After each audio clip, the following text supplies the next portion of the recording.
Antes de pasar a la auscultación como tal, vamos a tener que considerar ciertos aspectos. Por el primero, y el más básico, es tener al paciente sentado, que es la posición correcta e ideal para poder auscultar tanto el tórax anterior y el posterior. El segundo, pues vamos nosotros a tener al paciente sin una camisa puesta, ya que auscultar con la ropa puesta interfiere con los sonidos que nosotros tenemos que escuchar realmente. Otras consideraciones es que se recomienda calentar el diafragma antes de proceder a la auscultación, y esto se hace especialmente en pacientes pediátricos.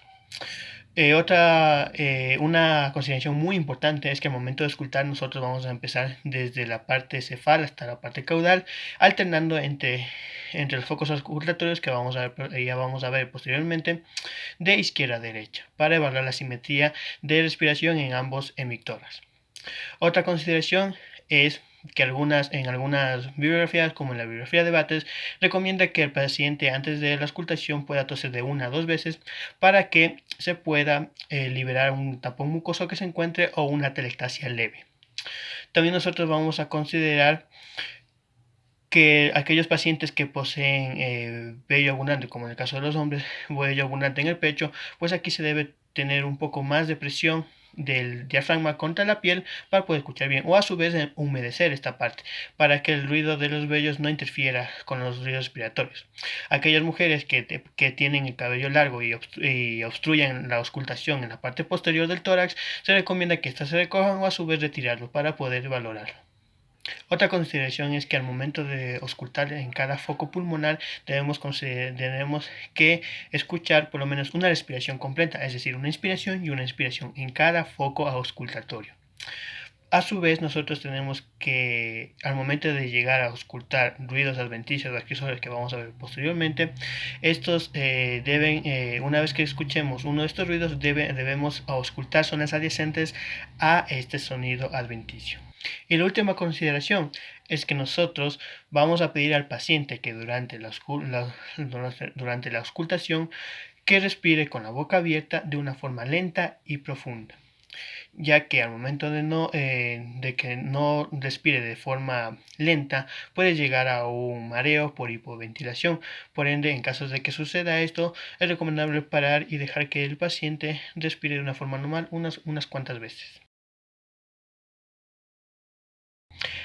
A continuación, los ruidos respiratorios normales, pues estos hay que considerar 4 factores: su duración, su tono, su intensidad y el lugar donde vamos a poder escucharlos. Aquí vamos a encontrar 4 tonos: el murmullo vesicular, que es el más básico. Vamos a ver ruidos traqueales, broncovesiculares y bronquiales. Con respecto al murmullo vesicular, pues este suele durar más durante la inspiración que la expiración, es decir, la duración consta de que la inspiración sea mayor a la expiración, además de que su tono e intensidad es muy baja, ¿sí? Y es muy común auscultarlo en todo el emictórax, es decir, en cada uno de los focos pulmonares. Es anormal cuando este murmullo vesicular es muy alto o a su vez llega a ser abolido, es decir, hay ausencia del mismo. Con respecto a los sonidos broncovesiculares, nosotros vamos a ver que aquí la inspiración y la expiración tienden a tener la misma duración, pero va a presentar una brecha de silencio entre la inspiración y la expiración. Cabe destacar que aquí el tono y la intensidad es muy intermedio, es decir, ni tan bajo ni tan alto. Y nosotros vamos a escuchar estos sonidos broncovesiculares en el primer y segundo espacio intercostal del tórax anterior y en el tórax posterior entre las dos escápulas. Los sonidos bronquiales, vamos a ver que aquí la expiración es mayor a la inspiración, es decir, va a durar más durante el proceso de expiración que en el proceso de inspiración, con una brecha de silencio entre la expiración y la inspiración. Por consiguiente, la tonalidad y la intensidad de este sonido es muy alto y se suele auscultar encima, justo donde es el manubrio external. En cambio, los sonidos traqueales, vamos a ver que igual la inspiración y la expiración tienden a ser iguales, pero no vamos a escuchar una brecha de silencio. La tonalidad y el tono llegan a ser altos y el lugar de auscultación suele ser en la tráquea, es decir, sobre el cuello. Los sonidos emitidos por la voz, pues estos nosotros vamos a encontrarlos o vamos a escucharlos, auscultarlos en todo lo que son los focos pulmonares. pero cada uno va a tener sus propias características. Aquí vamos a encontrar la egofonía. Esta egofonía nosotros vamos a escuchar de forma normal, que va a ser un sonido bajo y largo, al momento de que le pidamos al paciente que diga I. Si nosotros escuchamos un cambio de la vocal y por otra como la E o la A, o a su vez un sonido que se asemeja a un timbre, es patológico.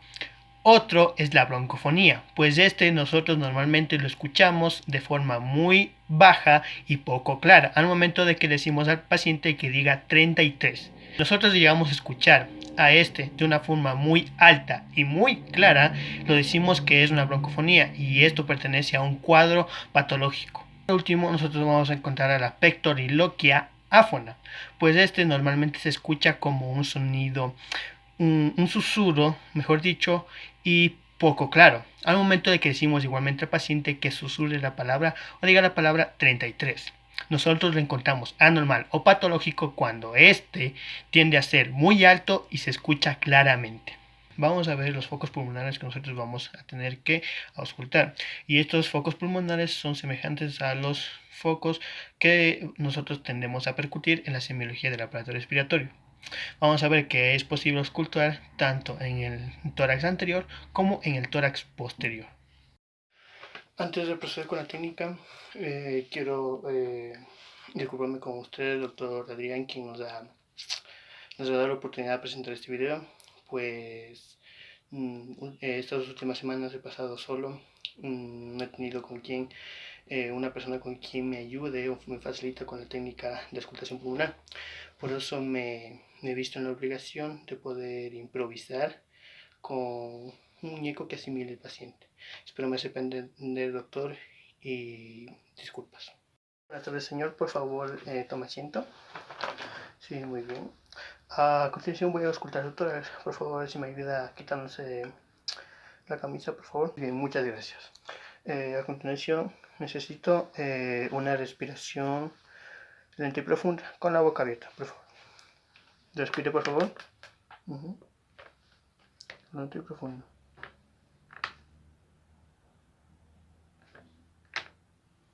Muy bien, siga, por favor.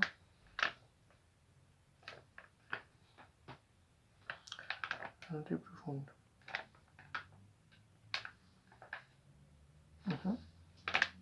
Profundo. Por favor, alza el brazo. Alza el brazo. Perfecto, muy bien. El otro brazo, por favor, alce. Siga respirando lento y profundo. Muy bien. Ahora necesito que diga 33. 33. Varias veces, por favor.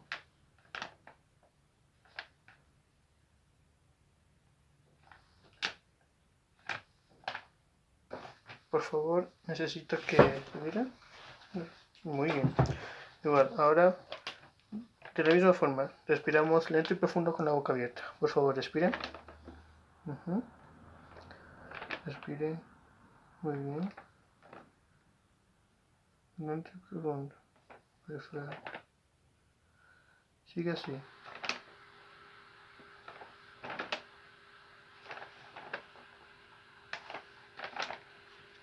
Haz el brazo, por favor. Muy bien. Lento y profundo. El otro brazo, hace, por favor. Muy bien. Necesito que diga 33.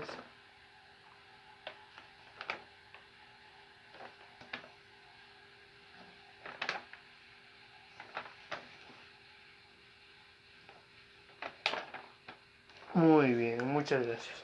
Por favor, vuelves a poner la camisa. Como he revisado, la auscultación es muy importante dentro de la exploración del sistema respiratorio. Y a su vez, al momento de complementarlo con las otras siguientes, que es la inspección, la palpación y la percusión, vamos a poder llegar al diagnóstico final junto con los otros signos que debemos tomar en cuenta. Es importante que para este proceso de auscultación pulmonar debemos tener entrenada nuestro oído en todos los sonidos posibles, diferenciar de lo normal de lo anormal. Muchas gracias, este fue todo acerca del video sobre auscultación pulmonar. Soy John Bistín, estudiante de medicina del cuarto semestre.